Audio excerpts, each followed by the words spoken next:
there's this thing out there when we're talking about myth busting, like, if it's dark, it has more caffeine, which isn't any more or less true. The roast level has nothing to do with how much caffeine.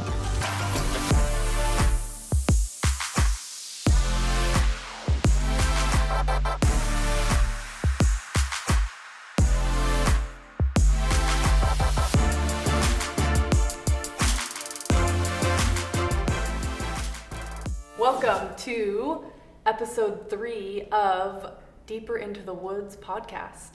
We're here today with Shea Hagan. Shea is our director of coffee here at Woods Coffee.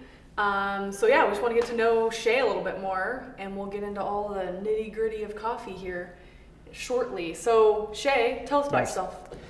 I am an old man. But you don't look it. No, I've been in coffee for a very long time, probably 20 plus years. That would give away my age if you start thinking about it. If you go to the plus. I started as a barista probably when I was 17 and just could never pull myself away from coffee. I've always been fascinated by it ever since I was a child. And I had a brief pit stop for a little while by opening a bar, but I got lured back in to coffee, and there's been no looking back ever since then.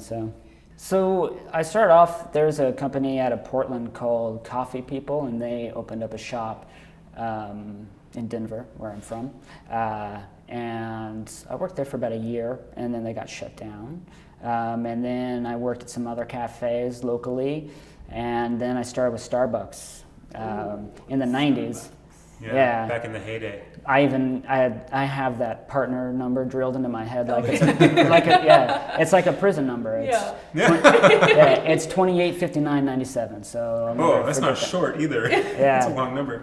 Yeah, they're longer now too, because it's like the order of employees that they have. So 285997. That's my number, my higher number or whatever. So I worked there for like 5 years probably, and then I moved to England to go study music. So you're also a musician? Yes, I like to think so. Not professionally, obviously. It was what I was planning to do, but I didn't want to sleep on couches and stuff like that. I already did that anyway. It's just like I didn't want to do it forever. So anyway, I moved to England and I was going to school and I started working for a company called Italy Coffee. It was a great company to work for. I just drove around London in my little car and drank espresso and trained people up and got shouted at by crazy French chefs, and it was an experience, and it was great. And I lived in England for 3 years, and then I moved back to the United States, and I moved to Portland, and I worked for a company called Portland Roasting. In Bellingham, I worked for a tiny roaster called Mocha Joe, and I was their head roaster. And when they shut, I decided, I think I'm going to do something different. And me and my wife bought a wine bar and thought about doing coffee there, but we ended up not doing coffee there. That's actually how I met Wes. Right. I was selling a 7-kilo roaster I had, and he came and looked at it, and so that was our introduction. But I sold that, and with that money, we got a liquor license and bought spirits. Yeah. So I've always had a pull towards anything that is tasting, that involves tasting. So like spirits and wine and coffee and food. I love it. And that's where my passion comes from, is tasting. I love to taste. Yeah, and you're really good at it. Hopefully. I'm okay. I always tell people like, I'm not anybody can taste. I do it a lot. Mm-hmm. And I think that's really important for people to know, is that everybody has this ability to taste these differences. Mm-hmm. It's like, I'm not special. I just have a passion for it, and it excites me. So I do it all the time. You've developed that over time. Exactly. So it's like, it's like riding a bike. Anyone can do it, but not everyone can do a 360, in the air and land it. Everyone can taste something. Yeah, exactly, exactly. Tell us a little bit about tasting, and you have a certification with tasting, right? Yeah, so just along, obviously the last 20 plus years, just tasting and then starting to be able to cup. Cupping, for those of you who don't know, is how we kind of like more with a scientific method look at tasting and the coffee, and there's just a way to go about it. But I think it's been maybe 4 years ago I did something called a Q grader course, where you go through and you take, I don't even remember how many exams there are, but they're all sensory exams, and it's like 20 maybe, but they're all really intense and grueling, but it was a very fun experience. I passed, obviously. Congratulations. Oh, thank you. Yeah. But it's kind of like if people out there know anything about wine, like a wine steward is most likely going to be a sommelier. So it's kind of like the equivalent of that in a way, but not even anything close. Sommelier has levels, and you have like your master sommelier that's like crazy, and then coffee is just one thing. Cool. And that's it. Yeah. So tell us a little bit about, you talked about you're a musician, but tell us just a little snippet about like your life outside of coffee, because you have a family and you do other things. Yeah, I have a family. In my house living right now, I have 2 kids, a daughter and my son. My daughter is going to be 16. She is a teenager for sure, but she's amazing. She has a 4.0, and she is going to do running start, and just has like her whole life planned out. My son is 10, almost 10. I coach his soccer team. He scored a goal last Saturday, and I screamed really loud, which was a little inappropriate because I'm the coach, and I had to turn around and apologize to parents. I'm like, sorry, dad pride. Takes over. It's okay. Yeah, and then my wife is currently doing a lot of different things. Like she's doing a program. It's called a triple LLT. It's like it's basically like almost a lawyer, but not quite. And she's actually looking at going into law school. So she's full-time working in full-time school, working in a law office. So that's exciting. It's crazy. Like I go to work in the morning, I come home, and I'm dad. And yes, I do play a little music inside of all that. I try to anyway. And but you do like not to much bake anymore. some things on occasion. I bake. It's my new favorite thing to do. Really? Pizza is. I'm really into bread and dough and fermenting, things like that. Yeah, It's the fun. sciencey type of baking. Exactly, because I like science. Yeah. Science is It's fun. good. Well, you need a lot of science for coffee, right? Exactly. Especially as a roaster. Yep. What's your favorite part of coffee, about being in the world of coffee? Besides tasting, which is always my favorite part, because I love to cup. What I like about coffee the most is that there's so many different varieties, and they all taste unique. There's so many different, and those varieties coming from different origins taste different. And that's what's exciting to me, because there's always something new to discover. That's what I love about it. Yeah. I think, I have all of these moments that when you ask me that question that I could reflect back on, and I don't know if any of them have any more weight than one or the other, but I think just in general, the experience of coffee and as a whole, and always having something new to learn, is probably what I like most about it. Yeah, that's for sure. I agree with you completely. There's always something new, there's always something to learn, there's always growth, opportunities for growth, and learning. Cool. So in the past, I'd say, well, how many years have you worked for us now? Coming up on 6. 6? Yeah, it's a long time. That's great. The last, maybe it's been 2 or 3 years where you started actually traveling to origin, meeting farmers. We sort of started this whole mission of, is it possible for us to source all of our coffees, know where they come from, and have this sort of sustainable chain happening. So we talked to us a little bit about the vision for that, and then just sort of start down the road of where have you been, who are you meeting, what does that look like? Sure. So, when I came on board, we started the roasting program, which took a while to do because it was like, we wanted to make sure that it was a smooth transition. Right. So after a few years where we had like just everything in place, we kind of started to look at how we bought our coffee and really wanted to kind of make everything very transparent. And traceable. And I think that's like the word that we want to fall back on mostly, is just the traceability of coffee, being able to trace it back to the producer. You hear a lot of buzzwords like direct trade, and we do use the word relationship because there is a relationship involved, but there can be some misleading terms. Absolutely. Because there's so many people involved. I'm not going to a producer or farmer and just buying his coffee like, here's some money, I'll take the coffee. Right. Because there is so many middlemen and so many steps that need to be taken, it's impossible to do that. And every country has their own laws where there's going to be more or less people involved. So what we would like to do is have almost all of our coffees to be 100% traceable, and that's what we're shooting for. And we're getting closer and closer. My first trip, I think, was to Nicaragua,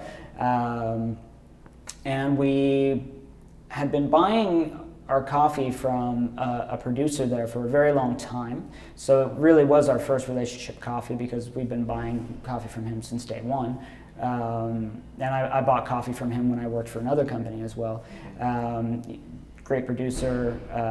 He's just a great person in his community and just always helping people. So working with someone like that is I think really important.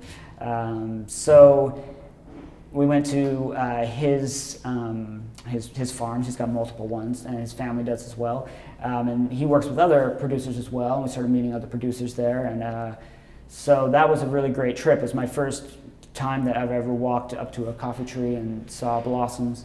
And then my next trip after that was to Colombia, which is my favorite place. It was an amazing experience. Bogota, the capital, is like almost 9,000 feet, and I landed there, and it's like 60 degrees and raining, and Wow. like I felt like I was in Seattle. Yeah. And then 2 days later, we flew south, and it was 102 degrees because we wow. dropped, Yeah. 5,000 feet. Yeah. So, almost on the equator. But I will never forget the first time I walked out and saw an entire, acres of just blossoms. The smell just hits you, and it's amazing. That's one of my all-time favorite memories. Super lush. The people are amazing. The coffee is amazing. Colombia is amazing. That's great. Cool. I turned 40 when I was there, so now you Very memorable. now you Just kind of gave have it away more. now. I know you have an idea of how old I am now. But it was pretty amazing. Also, have gone to. So I've been to Nicaragua twice. Colombia. We're going to Colombia again this year. Ethiopia, Kenya, Brazil. So Wow. those are our relationships that we're building upon right now, with more to come. And right now, hopefully in Guatemala, we have a really good relationship there as well. We should be almost to a point where our core blends, except for espresso, everything will be completely traceable by the end of the year. So after the next couple of That's trips. huge. Yeah, that's a big accomplishment, right? Yeah. And you've had that goal and you've worked on it little by little now over a period of like 2 years, Yeah. and we're gonna get there. Yes. That's really cool. So then the next one will be espresso. Espresso is harder to do because we roast so much of it. Right. We can't. It's kind of hard to just work with one producer and say, "Hey, we want to buy all your coffee." Oh, nobody has that much coffee just from one little place. Right. So it's like Yeah. we have to kind of start thinking outside of the box a little bit more when it comes to how we do our espresso. But yes, We'll my get there. brain is there, and Yeah. it's kind of working and generating ideas. We'll get so, there. Yeah. Yeah. Talk a little bit more about, so you've met some people in specific countries, I think maybe Colombia is one of them, Nicaragua, where you've met these farmers and there's so much in common, like with the mission of being about people or process, like what they do in their communities. It's very much in line with what we do here in our communities and our mission. Can you point to maybe a couple stories or relationships that we have and Yeah. what they're doing in their communities? Of course. The first one that comes to mind is a co-op in Colombia called ASOPEP. And the work they do there is just absolutely amazing. So the co-op is in a town where it's called Planadas, and it's where the FARC was born. And the FARC is like a guerrilla, just warfare, Marxist kind of like anti-government group, basically. And they were founded there, and that there's been just like violence and for generations there since the late 50s, early 60s, I believe. But it's been going on forever. And about 3 years ago, they finally signed a treaty. And all of a sudden, you can go to this town and you can see just kind of what devastation is brought there. Anyway, so this co-op does so much work with the local youth and just community in general. They have won awards from the UN from what they've been doing, just getting the youth kind of back involved in coffee in general, and just everything they do with all of the farmers and helping them meet their needs, get their coffee out there. It's pretty amazing. The second I was there, I saw what they were doing. I was like, we have to feature this somehow. Right. So we brought it in and we featured it for a year as its own blend, and we roasted it kind of more like a medium roast Colombia that we had for a while. And it was amazing. We still buy that coffee. It goes into the Vikings. So Great. That's a really cool and it's really good. relationship. Yeah, it's awesome. And we're doing more than just buying coffee from a farmer. We know that Exactly. then they're also doing things in their community. Because we know our dollars are going back into that community. Right. Similar story would be with one of the coffees that goes into Woods Blend, which is the Guji in Ethiopia. Obviously, people know that there is a lot of impoverished people in Ethiopia, and the poverty is striking. You don't realize it till you see it firsthand. Right. All of those, 90s, 80s pictures that I grew up with anyway of like starving Ethiopian children, they're like in your head and in your memory, and but we don't see it in real life. And as soon as I saw it, I was just floored by all of it. And it took us a day to drive to this one washing station where they kind of wash all the coffee and collect all of the small smallholder farmers' coffees, and just kids, with just rags on clothes, Yeah. but they're so happy and so happy to see you. It's amazing. But we buy from this one washing station, and all of the money that they get, they take a percentage and they put it back into the local school. They're rebuilding the local school. They buy supplies for the local school. So like knowing that we're buying this coffee there and that our dollars are going back into the community and helping with education is huge. Absolutely. And it's part of why we do it. It's part of my drive personally. I'm passionate about it. And you actually get to see it firsthand. Yeah. Where that sinks into a different level for you than even does for us. It's incredible to me that you get to go do that, and that you can do that sort of on our behalf. We don't all get to go travel and see these things, but you're building those relationships, and they are making a difference. Yeah. This is really cool. It's amazing. Cool. Well, let's transition a little bit and talk a little bit more about our specific coffees and what we do, where coffee's from, and maybe each of our blends, and sort of maybe just a little bit more about roasting. Sure. So let's just start with our blends. We have them here on the table. All right. Here they are. So one of the first, I think when we started roasting, one of the coffees, there were two coffees in general that we knew we wanted to keep and kind of the blends anyway, the Brown Bear and obviously the Woods Blend, which is kind of like, we always look at Woods Blend as like our kind of house coffee, quote unquote. Right. And Brown Bear is kind of the same, but it's a little darker. So Brown Bears are one of our dark roasts. It is a mix of a few different coffees. And there's kind of like, there's a Colombia in there. I love Colombias. Not everything has Colombia. Yeah. Even though it's a little bit in every single roast. Yeah, exactly. Everything gets Colombia. I do love Colombias, but too much. Anyway, and there's a Nicaragua in there. And we roast that one. Obviously, we don't burn our coffees. We have one roast darker, which is the Viking, and it's just slightly darker. But I think it's really delicious, even at that roast level. I personally don't drink coffee at dark roast because I like acidity, where darker coffee is going to offer up a little bit more complexity in the bittering side. But there's a lot of great tasting notes. We're constantly also just tasting the coffees. We recently have gone through and just like completely redone how I look at the coffees and how we cup them, and we're doing it all of the time now. Right. It's a constant. Looking for consistency. Yeah, especially we have to, now that we're having like direct relationships, to make sure that we are getting the quality we need, and those relationships are like a two-way street. And so far they've been great. And it's really nice to be able to kind of just look at it under a microscope a little bit more intensely. Anyway, I digress. So brown bear, dark roast, lots of great bittering notes, some like fresh tobacco and oak and nice dark chocolate, cocoa nibs. Has some nice kind of acidity, but also kind of some good sweetness with like some caramel and almonds and some nutty flavors in there. Yeah, exactly. Yeah. People always like a dark roast. That is true, and we could, don't get me going. Make fun. Yeah. Well, no, we could sit here and myth bust all day long. Right. As well. No, we should talk about some of that too.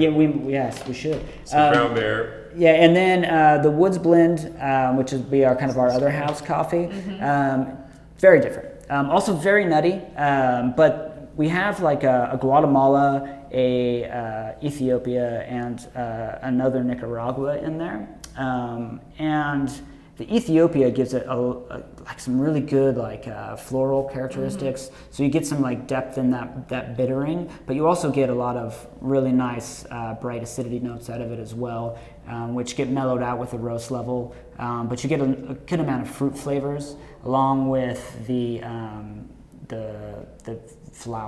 floral side of it. The Guatemala gives it kind of like this awesome little nuttiness and smokiness along with that Guatemala. So it's like fruity and nutty and complex. It's got a little bit of everything. Exactly. It's a great coffee. A lot of people probably don't know maybe or understand the different origins and how the different flavor profiles of each country sort of has their own, and within that there's a lot of different ones.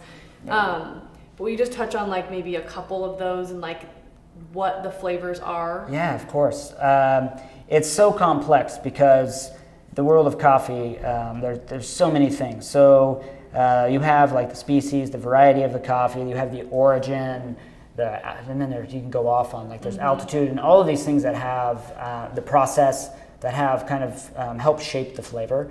The biggest thing when it comes to origin is a lot of them will have specific varieties sometimes, so that's going to really drive the flavor along as well. And the process, so like a washed coffee versus a natural processed coffee, which is how you get the seed out of the cherry, is going to have a huge impact. But generally speaking, Ethiopias are going to have a little bit more fruit forward flavors. Brazils are going to be really nutty.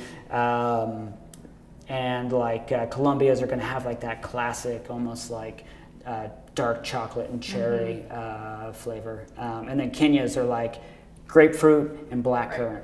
Yep. It's like almost every time it's like grapefruit, blackcurrant. Yeah. It's a classic kind of flavor. Yeah. Exactly. Okay, cool. Let's keep moving on then. What goes into the espresso blend? So this is the one that obviously most of the handcrafted drinks in Woods are all made with espresso, and so that coffee is served the most. Yeah, it's primarily a Brazil. So there's a lot of Brazil, and then there's a few others, maybe a Colombia, but just a tiny bit. Should have said which ones don't have Colombia. Yeah, exactly. So it's Brazil, Colombia, Guatemala, and Ethiopia. But it's mostly Brazil to get that nuttiness out of it, where you get a lot of that kind of like toffee and caramel and kind of sweetness along with the nuttiness. Little Ethiopia to kind of give it a tiny note of fruit, but it's barely there. It's just enough to make you go, that's yummy. Yeah. And then the other ones are kind of just kind of help round it out and not let it get too extreme in any way. So. And then we also use the espresso for our cold brew. Yes. So then there's that whole other side of it with different use, different brew method. which we'll get into cold brew in a few minutes. Yes. Okay, talk to us about Viking. Viking is our darkest roast, and really, if we wanted to, we could call it a French Columbia because it is all ASOPEP. So that story I was talking about earlier, I wanted to continue to buy coffees from that co-op because of the work they do, and I thought that was the best way to do it. And we just, when we were evaluating it, just actually I think it was last week and the week before, it's our darkest coffee, but it's good. It's really good. Yeah, it's nice. You get all of these great, like there's such good sweetness in it, and it hangs on in the finish. It's got some of that kind of carbon forward flavor because of kind of like how far you're taking it in the roast level, but you're not burning away those sugars at all, and it's still really sweet and nice. Cool. So the Viking blend kind of does twofold. I mean, we buy the ASOPEP, which then they're doing things in their community, and then the Viking also is a partnership with Western Washington University, and we give $1 for each bag purchased towards scholarships. Yeah. So that one's kind of a fun one. Yeah, for it's sure. impacting multiple communities. I like it. Yeah. It's cool. Yeah. And then there's decaf. Decaf. So yeah, decaf. Death before it's, decaf. It's needed, right? It's needed. Yeah, well, no, I mean, if I couldn't have caffeine, I'd drink it anyway, and I'd probably die. Yeah. So Let's just start off by saying this is a great decaf. it is. It Our really decaf is. tastes so good. You know, Swiss Water does a great job, and that's it's a non-chemical way of getting caffeine, taking the caffeine molecules away from the coffee. I won't get too sciencey on you. Yeah. And they're great people as well. I've actually known one of the guys that works there for a very long time. They're good people, and their coffees are delicious. So it's a kind of it's a blend of different coffees. We use it for espresso. You could, if you wanted to, at home as well. And just it's great as a pour over as well. So Yeah, it's a good coffee. It's really good. Cool. And then we got 2 single origins right now. Those kind of rotate for time of year, right? So we're going to bring in different coffees depending on their season. Exactly. What's available? So Colombia's, Brazil's, they kind of tend to come in because it's all based on harvest. We see Colombia's and Brazil's arriving in the United States in like January, February. So right now they're still pretty fresh and they're cupping really nicely. I love this Colombia, the Jaime Quintero. We've been buying for 2 years now. Great producer. I think this year's harvest is way better than last year's. It's so delicious. There's just there's a lot of good fruit notes in it that are just amazing. Cranberry and cherry. I get cola and cocoa nibs. It's delicious. And we're on to our second batch of Brazil. We already went through one micro lot from a producer. And this is number 2. It just came out recently. Really nutty. You get some nice darker kind of berry notes like cassis and black cherry. But you get like wheat cracker and like cocoa nib and malt, like that kind of grain character out of it. That's people tend to really like the Brazils because they're just so kind of like unoffensive in a lot of ways. So it's also a delicious coffee. Coming soon though, we have a really nice Yirgacheffe because I was just in Ethiopia. So we'll have the Ethiopia Yirgacheffe coming, and then a Kenya coming out right after that. So the Africas will arrive in the summer, and then next year, later spring, we'll have a Guatemala coming in, and coming up in more of the winter time, we'll see our Nicaragua start to arrive in August. So those will kind of start to fall into place then. Cool. That's fun. Very exciting. Yeah. My very first experience with coffee.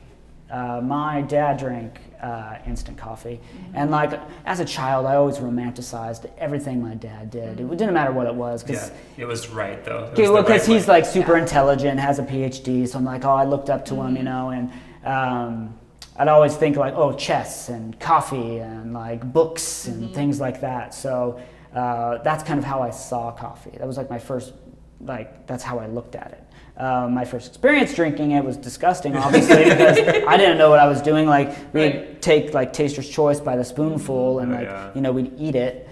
as kids. Hours, Oh yeah, and that's not good. Wow. It's like what Marines do, man. Yeah, totally. They're in like So- Iraq. Just, But I think the very first cup of coffee I ever had was Taster's Choice with like probably a ton of sugar, stirred in, and I was probably like 6 or 7, you know, just kind of Yeah. like raiding the cabinet when Yeah. no one was looking.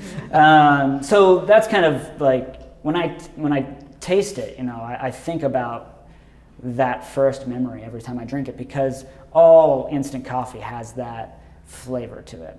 So kind of how I wanted to approach it was like, how do we get flavors inside of this cup that traditionally wouldn't be in a instant coffee? Yeah. And It's typically, sorry to interrupt you, but it'd typically be like the cheapest possible coffee Yes, we could get. exactly. And, you know, so that way it's just super cheap, super accessible, but this is way different. It's Yeah. almost like this high level gratification, you know. Yeah, like, we put really nice coffees in it, and it's kind of similar to our espresso. It's a little different. I've tweaked it just a bit to kind of like bring out some more flavors, because the first one we did, like a little experiment, was just too bright. Yep. A lot of I love acidity, but it just came out sour. So we needed to tone that down. So we went back and kind of like switched up some of the coffees we did, and put some nicer ones in there. And then we kind of changed the way we did the roast level, where we would just kind of like draw out some development so that we just squish down the acidity just a tad bit more than we usually would. And what ends up happening is you get a really nice balanced cup of coffee. And I love it. It's fun. Yeah, it's really good.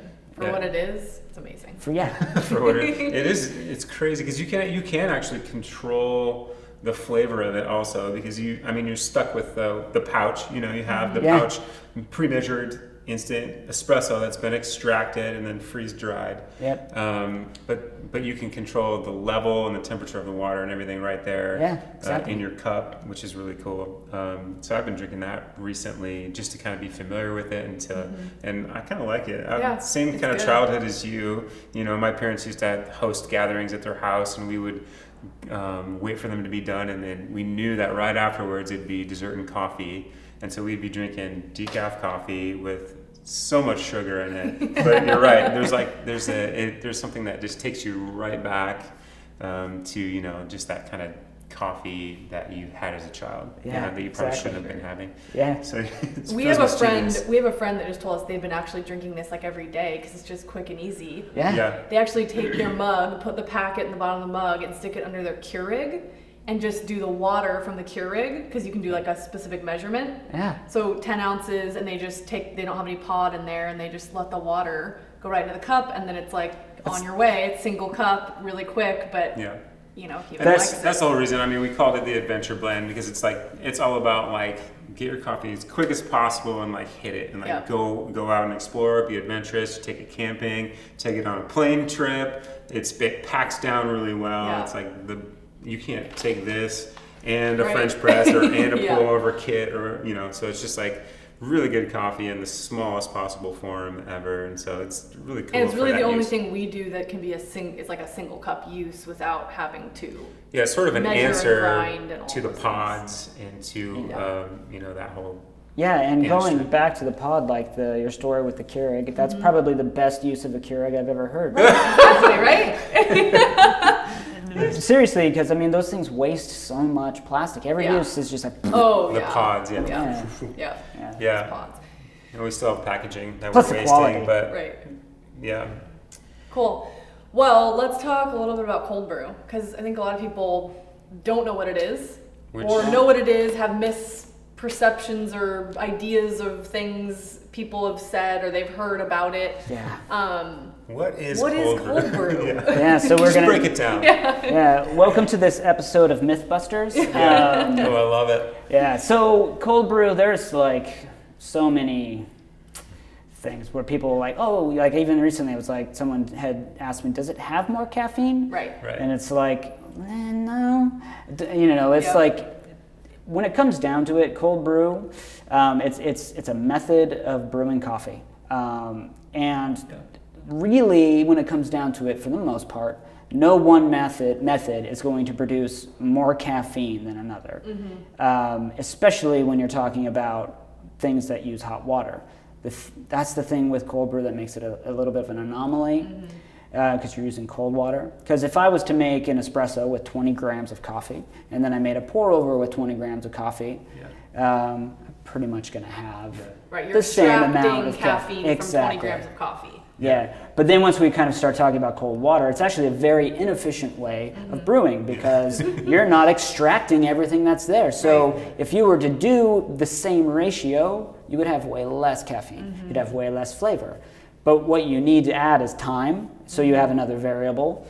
So the ground's soaking in the water for longer than a hot extraction would be. Exactly, which even that is still very inefficient at extraction. That's why there's less acidity, because it's harder to get complex acidity with cold water.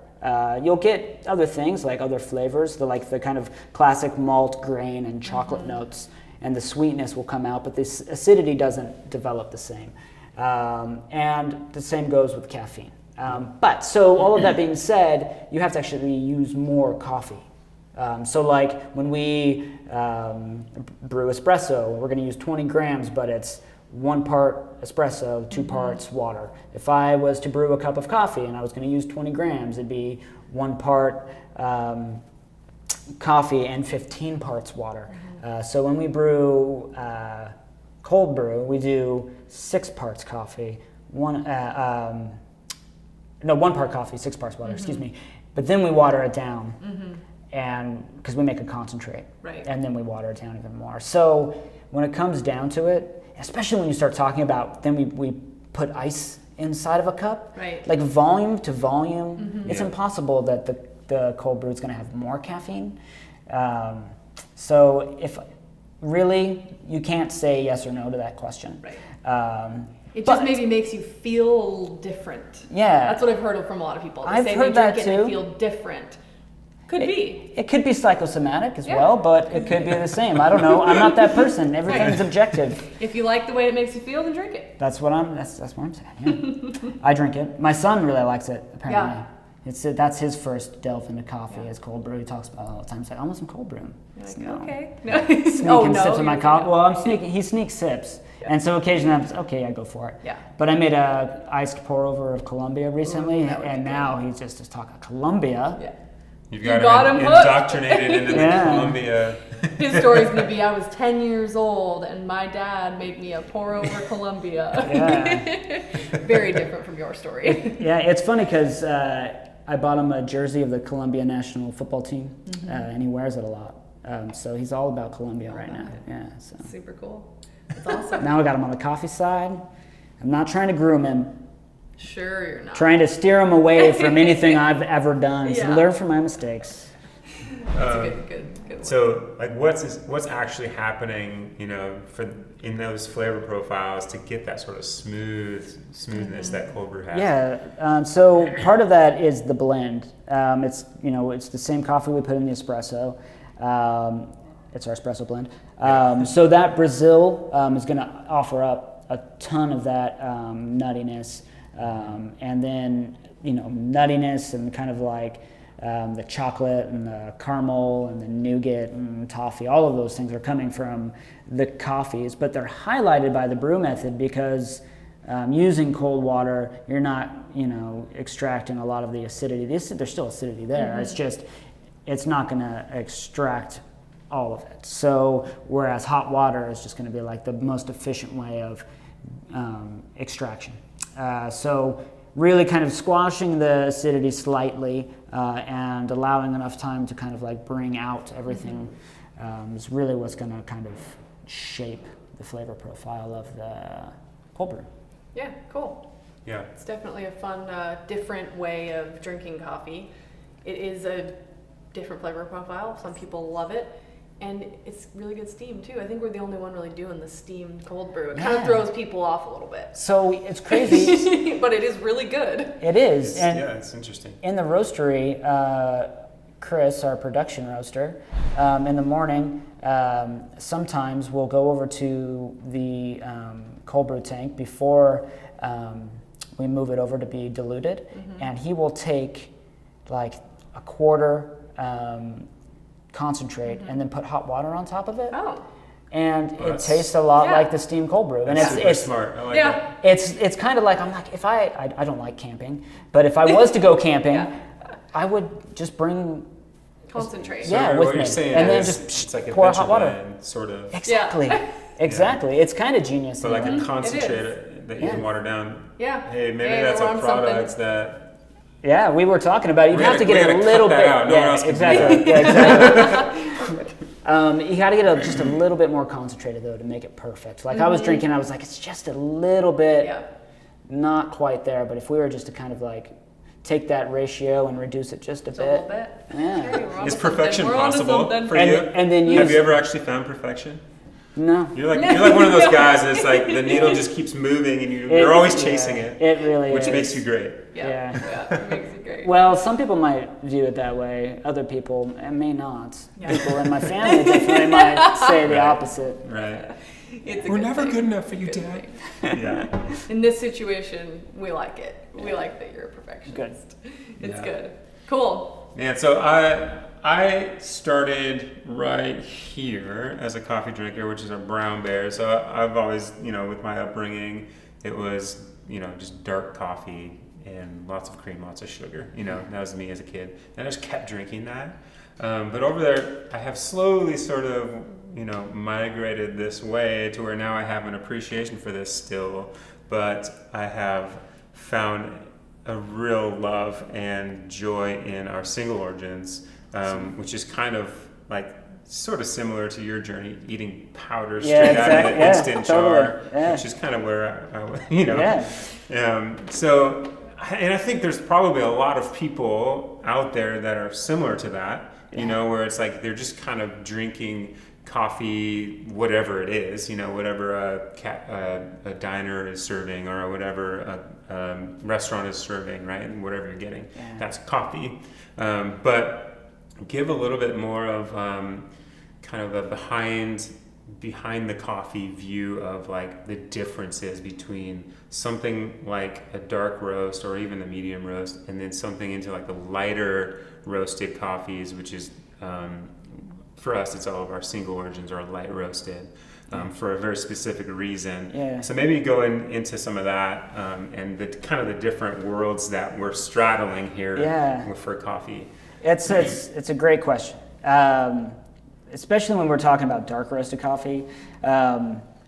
Because there's this thing out there when we're talking about myth busting, like if it's dark, it has more caffeine, which isn't any more or less true. The roast level has nothing to do with how much caffeine is there. And I think, that came about, like diner style coffee, it's like, or like gas station coffee, it's really strong. The stronger it is, the more caffeine there is. Yeah. And it's like, well, you can use a lot more coffee and you can make it stronger. It's not going to taste very good, but there's probably a little bit more caffeine in it.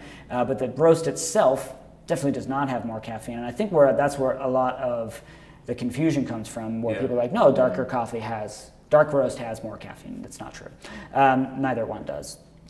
Coffee's the same no matter what. Bean for bean, it's going to have the same amount of caffeine until you get it to a certain temperature, which is 500 plus, to burn away caffeine. But coffee will actually combust before it gets there. So you'll light it on fire before it can even ever burn off the caffeine molecules. But that's pretty much where most people start, is with dark coffee, because like growing up, especially like I did in the 80s and 90s, that's kind of what you got. Going to cafes and just like sludgy coffee. One of the cafes I used to go to was called Muddy's. So it was like, it's like muddy coffee, and that's kind of what you got. Impression of coffee. Yeah, but that's kind of where people's kind of like, I have to go through all of this pain in my mouth to get the caffeine I need. Give it to me. Right. I'm tough. Give me that dark coffee. I love it. And then you mask it because it's not good. You mask it with the cream and sugar. Exactly. So then you're like, okay, it's okay. I can drink it now that it has lots of cream and lots of sugar. Whereas in the lighter roasted coffees, there's sugar there. And there's acidity there to bring about balance. And like if you talk about food, you're balancing. You're taking acidity, you're taking bitterness, you're taking sweetness and salt, and you're taking all of those things. You're trying to find a balance. If you were to take a bunch of salt and just pour it all over your food, it would ruin your meal. Just a little bit extra is going to be the difference. So when I approach anything when it comes to food, wine, spirits, cocktails, and coffee, obviously, I'm going to have that in the forefront of my thinking. So the lighter roasted coffees, we roast them light because I want to highlight the things that are naturally there. Because in the roasting process, acidity is one of the first things to start to kind of like fade as you get into those higher temperatures and the longer it's in the roaster. So we're trying to highlight what that variety of coffee is and what that origin has to offer. So what it is kind of in its most natural state. Like this is this coffee authentically, where a darker roasted coffee is like, this is this coffee and this is kind of like what we've gotten out of it, and we put our kind of own ideas behind it and kind of try to take it and shape it and kind of mold it a little bit more. And that's kind of what's fun about single origins. It's like you're kind of discovering a world inside of it. So cool. It's interesting. Yeah. What I've noticed with drinking coffee over a time period too now, where if I take a brown beer, put cream in it, it's like a specific flavor that I'm tasting and drinking, and a purpose that I'm drinking it that way. Where like a single origin is like, it's like this whole different thing. And yeah, if you put cream in it, it doesn't really taste good. Yeah. You need it to be like pure black coffee. Usually pour over is the best way to drink it. It tastes so good. And yeah, you're getting all these complex flavors out of it, and it's a whole different drinking experience than it is if you're drinking a brown bear with cream and sugar. Yeah. The cool thing is there's all these different coffees for all different things people like. Exactly. And they can find something that they really enjoy and been, discover new things. Yeah, and that's been kind of like how we've always wanted to approach coffee as a company from the day we started roasting. What are we going to offer and how are we going to approach this? Like you have companies that are, the pendulum is way over on the darker side, and then you have companies that the pendulum is way over on the lighter side. And we really wanted to make sure that we had that spectrum, and maybe not going into extremes. Because you can hide things behind those extremes, and we didn't want to do that. We wanted to be pretty, we talk about transparent and traceability, and we want to offer everybody something. And just because you like dark coffees doesn't mean you're wrong. It's just what you like, and that's fine. And there's a time and a place where we were drinking the Viking the other day, and I was like, this is so good. Like, I had forgotten that, like, tying it back into my roots, and there's a time and a place for it. Now, on a daily basis, I'm going to go towards Colombia because that's what I personally like. But we want to offer that spectrum for everyone. And like you said, just kind of like a place to discover new things as well. Because that journey from, if we start off dark, like we can go lighter. And I think, when I met my wife, she only drank French roast. And it didn't take very long until it was like, wow, this tastes amazing. Why does this taste so different? And then going back to those really darker roasted coffees, it was just unbearable. It's like, then you realize how much sugar you have to put in and how much milk you have to put in, or cream to kind of cover it up. Exactly, to bring about balance. And that's because that's what it's all about, is balance. Well, cool. Thank you so much for all of your knowledge, sharing it with us. It's really, every time I feel like I even talk to you and hear stories from your trips and what you're doing, it's inspirational, and we're doing some incredible things with our coffees. And I know we'll continue to do that. So thank you for being here, and thank you for all your words. Of course, thank you for having me. I love to. I sometimes I can't shut up, so we'll just put it. We'll stop there, and I will zip. Oh no, you'll be back. Okay. Yeah, we'll have you back. Hey, so subscribe, leave us a review, 5-star review, and then share this with your friends. We're so glad that you were able to join us today. We'll see you next week. Take care.